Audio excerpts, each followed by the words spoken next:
Ô, Andrei, você é um profissional dos números, né? CEO da Atlas Intel.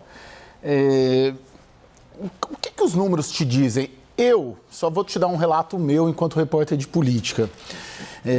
Eu sempre considerei, vinha considerando, inclusive aqui no programa com o William, a competitividade do Lula em 2026. Mas, claro que a gente passa os dias nossos de repórteres políticos conversando com políticos, e eu tenho sentido que a condição dele de favoritismo virou uma condição de competitividade, ao passo que a condição do antipetista, seja ele quem for, seja o Tarcísio, seja Caiado, começando a virar uma condição de favoritismo, com uma tendência, mas isso em feeling, né? Uma tendência de favoritismo do candidato opositor. O Christopher coloca ali uma condição, nas palavras do Christopher, ligeiramente favorito, mantido isso, né? Acima de 40%, é uma taxa de aprovação que favorece. Eu queria te ouvir o que os números das pesquisas que você roda semanalmente, na prática, estão lhe dizendo sobre o cenário de 26, quanto a Lula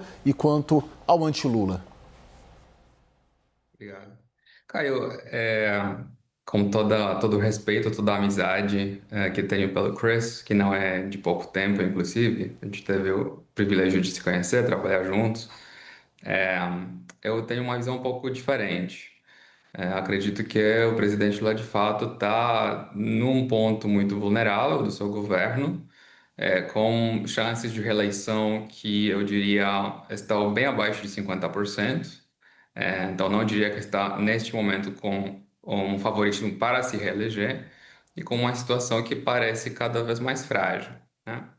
Por que que isso está acontecendo? Bom, a gente pode analisar de várias formas. Parece que um ponto assim de aritmética eleitoral mais convincente dentro disso é o seguinte: qual que é a região do Brasil que sempre carregou, né, com muito fôlego, o PT em vitórias em eleições presidenciais? É o Nordeste, né? Temos estados lá onde o Lula venceu no primeiro turno com 70% dos votos.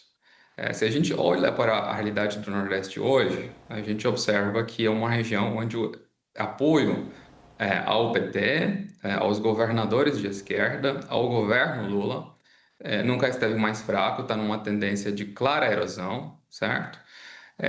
E os motivos para isso são múltiplos.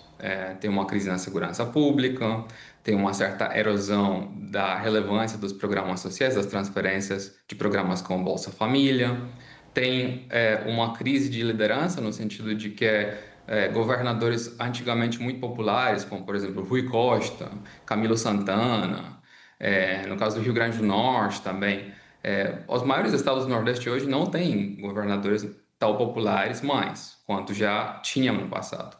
E em todos esses estados, quando a gente observa o que era a aprovação do Lula antigamente e o que é hoje, a gente vê que não são poucos pontos de queda de aprovação que acabamos registrando.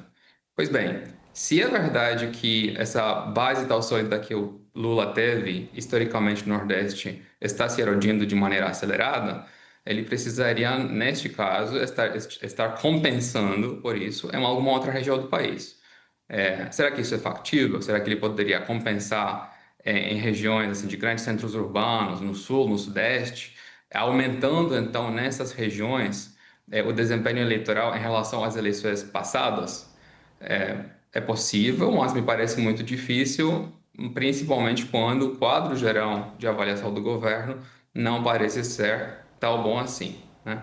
E esse é apenas, talvez assim, uma camada de análise. Existem outras camadas de análise que a gente pode fazer, isso de maneira semelhante, se eu fosse olhar para a aritmética dos números, me parece que no caso específico de como essa aritmética se compõe para o Lula, a situação não é tão boa. Tendo que olhando para eleições históricas, uma aprovação de 41%, 42%, geralmente resulta numa reeleição do incumbente. Mas não estamos falando sobre qualquer reeleição, estamos falando sobre essa próxima eleição e o contexto particular que o Brasil tem hoje. Me parece que esse contexto não é tão bom para o Lula.